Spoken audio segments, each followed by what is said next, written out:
Okay, hello everybody, ladies and gentlemen. And so it began, the fantastic delusion. And I'll get back to that in a moment. But if you bear with me, firstly, I would like for you to take a few moments and listen to this. And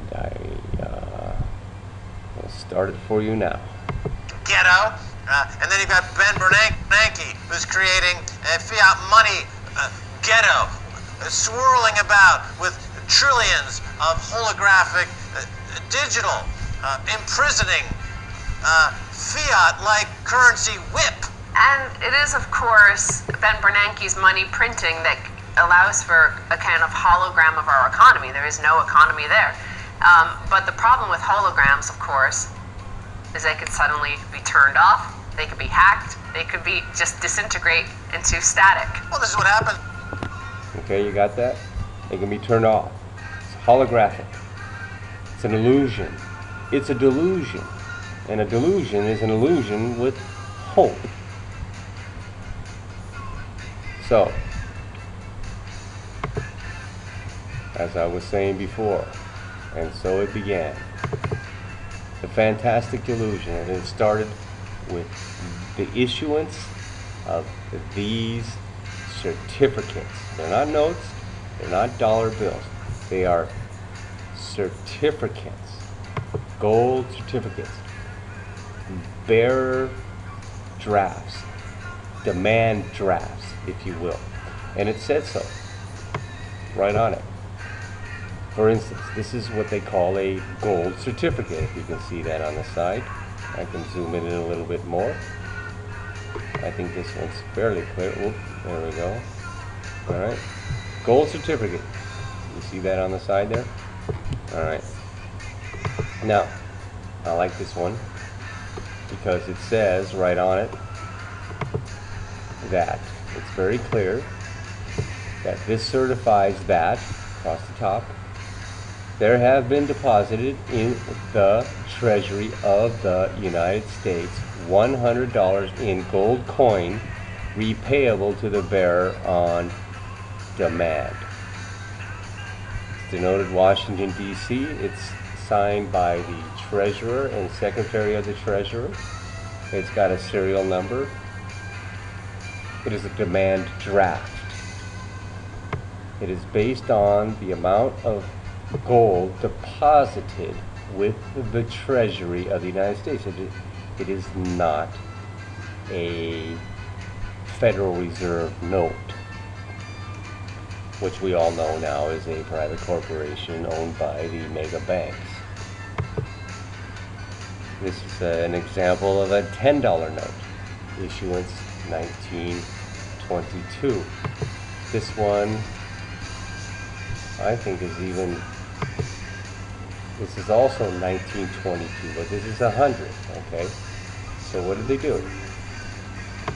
All right, they convinced everybody, because they are the government, the people that are looking after your best interest,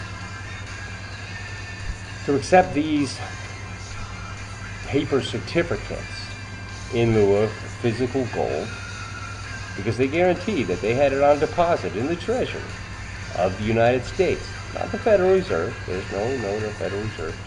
And that $10 in gold coin, specified in coin, because this is the currency that people were used to dealing with, was payable to the bearer, meaning the person who's holding that piece of paper, on demand, meaning I want it now.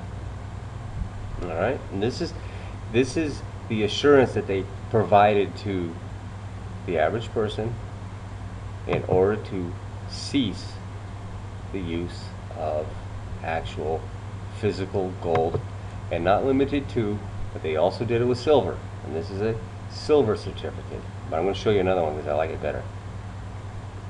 Now, this one, I don't know what it is. It's a $100,000 gold certificate, but the serial numbers are all zeros, so perhaps it's the only one ever issued, or it was just an example. But they could print these things at any face value that they wanted to, as long as they had that amount in the treasury, as it says on top. This is to certify that there is on deposit in the treasury of the United States of America $100,000 in gold, payable to the bearer on demand. I mean, you held that thing, it was yours. No questions asked. All right? Now, it wasn't limited to gold. Now we had silver certificates as well. And this one was issued in 1899. I like this one in particular because the photograph or the image of a man is not the image of white man.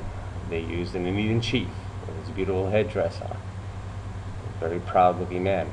They don't indicate who he is or was, but again, this is a demand draft. Silver certificate certifies that there have been deposited in the treasury of the United States, again, not the Federal Reserve, the United States of America, right, payable to the bearer on demand. So they separated the wording here, payable to on the left, bearer on demand.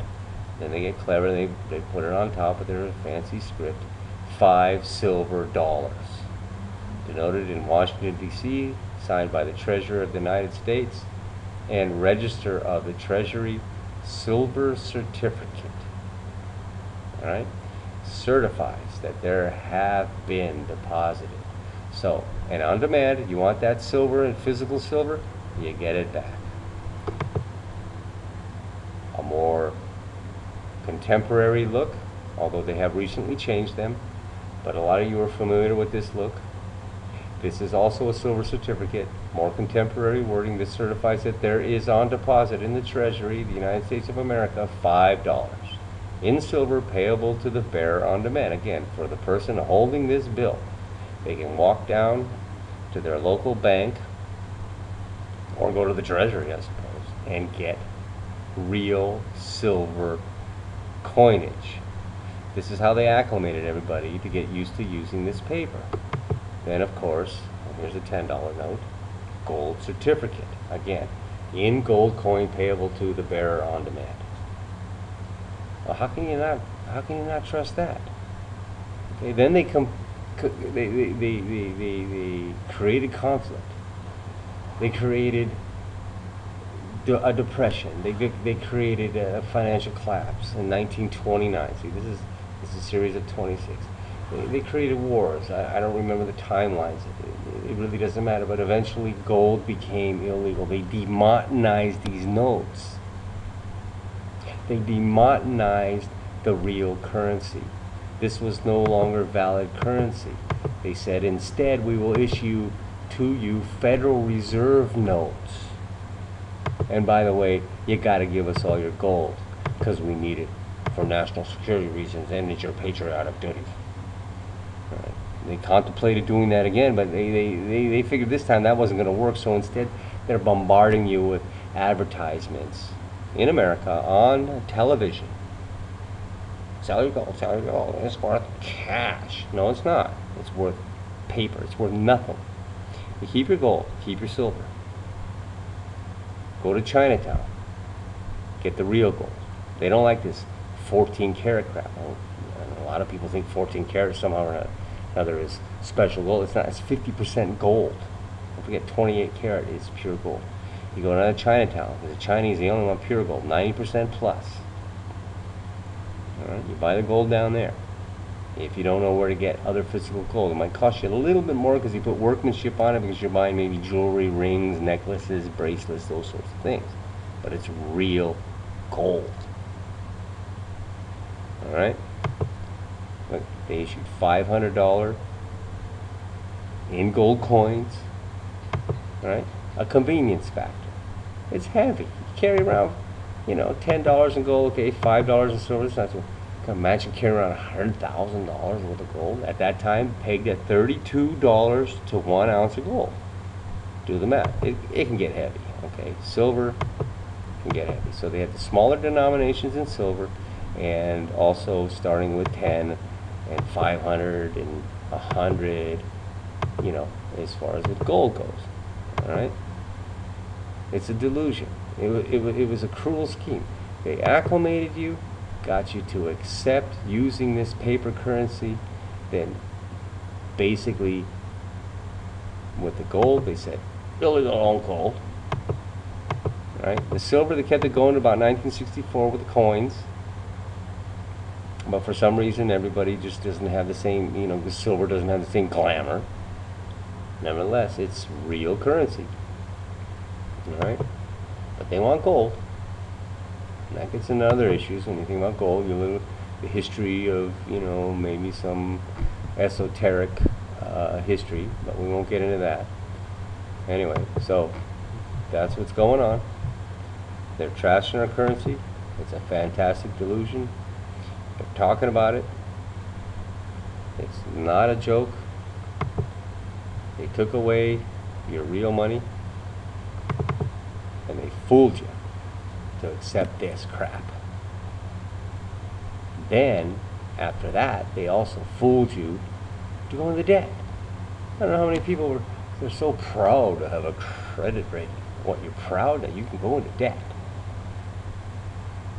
Okay, then they slash and burn. All right, enough. Don't let them do it to you anymore. Stand up and shout.